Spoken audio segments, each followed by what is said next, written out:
Hello and welcome to the channel. Today we're looking at one of the strangest and most tragic inventions of the Second World War. Imagine this, you're a soldier sitting inside a tank. But this tank isn't on land. It's floating in the middle of the sea, cold waves are crashing against thin canvas walls.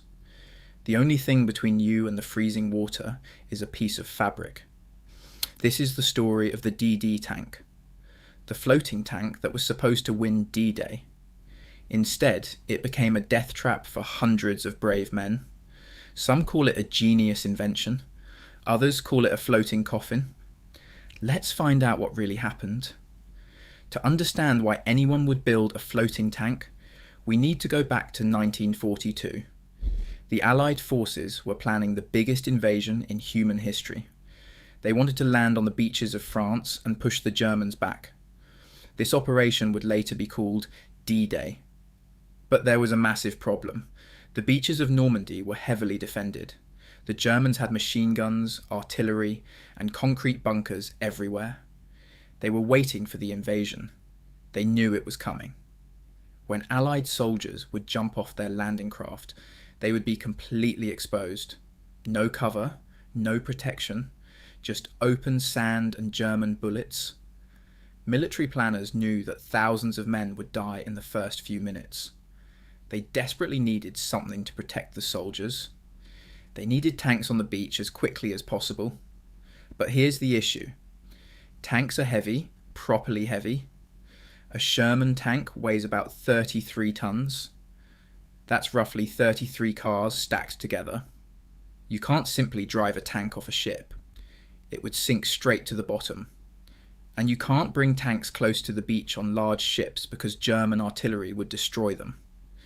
So the military had a rather impossible question.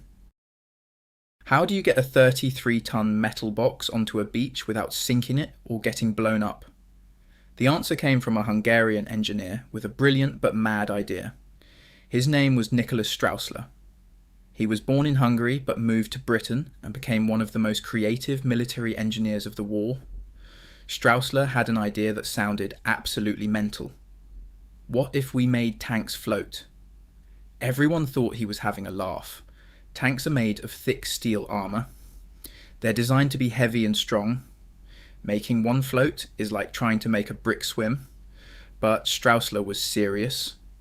And he had a plan. His idea was rather simple in theory. Wrap the tank in a massive canvas screen. This screen would trap air and act like a rubber ring around the tank. The air inside would provide enough buoyancy to keep the 33-ton tank floating. He also added propellers at the back of the tank. These propellers would push the tank through the water at about 4 miles per hour. Not quick, but enough to reach the beach. Once the tank reached shallow water, the crew would drop the canvas screen, and suddenly you have a fully operational tank ready for battle. The military loved it. They called it the DD tank. DD stood for duplex drive, meaning it could work both in water and on land. On paper, it was genius. In testing pools and calm lakes, it worked brilliantly. But the English Channel is not a calm lake, not even close. Let's look at how the DD tank actually functioned. The base was a standard Sherman tank. The Americans were building thousands of them, so they were easy to modify. Engineers would attach a large folding canvas screen around the entire tank. This screen was held up by metal poles and rubber tubes filled with air. When fully raised, the screen stood about 3 meters tall, completely hiding the tank inside. From a distance, it didn't look like a tank at all. It looked like a small boat or a strange floating box. The tank itself sat quite low in the water. The canvas screen was the only thing providing buoyancy. If water got over the top of the screen, the tank would flood and sink within seconds. This is the crucial point. The screen was only about 1 meter above the waterline. That means any wave taller than 1 meter could potentially sink the tank.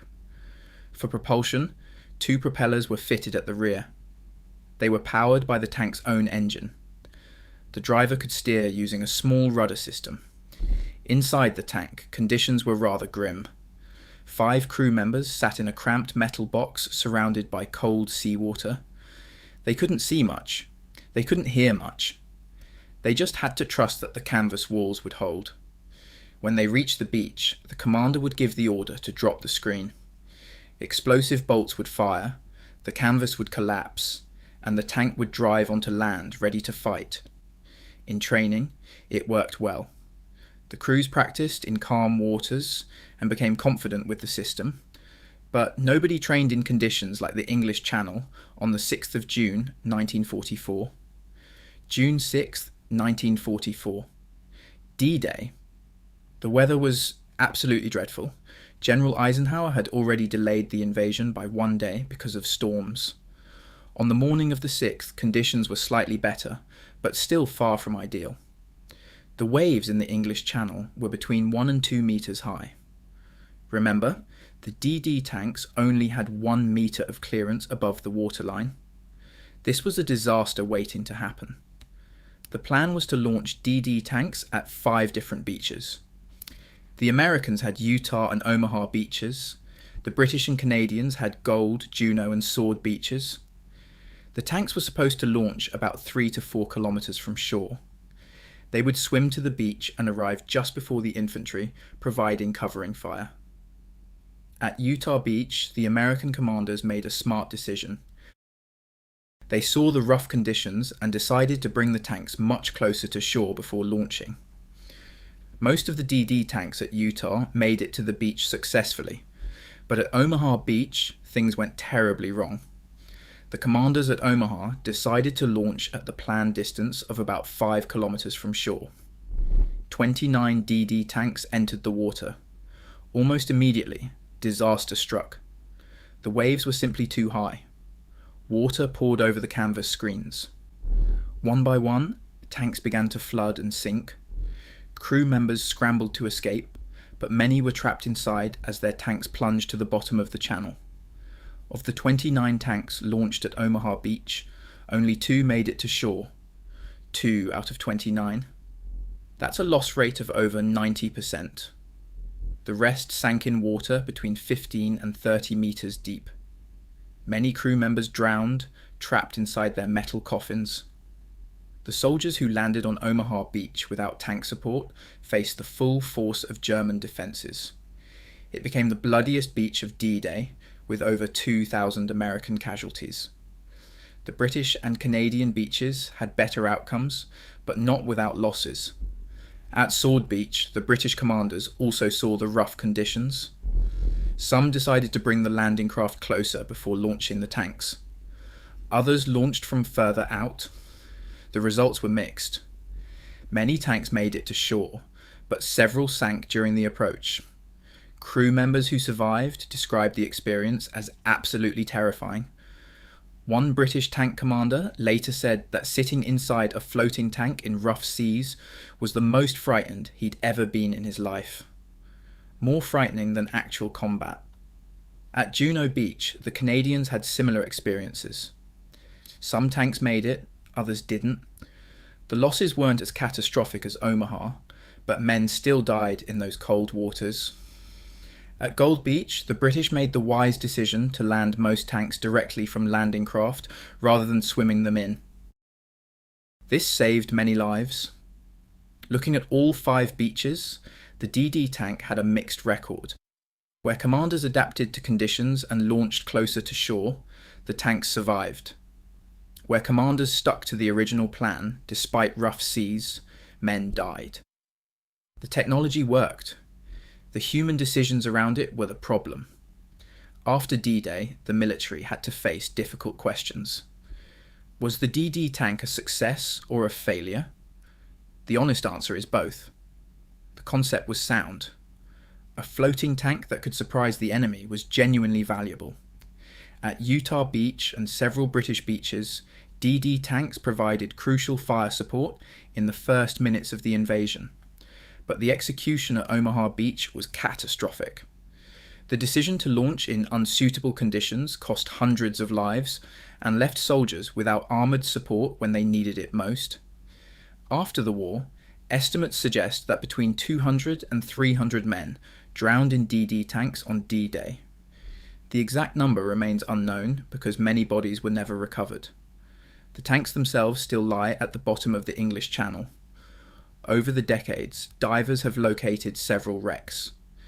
They serve as underwater graves and memorials to the men who died inside them. The DD tank concept was used again later in the war, with better results. Commanders learned from D-Day and became more cautious about sea conditions.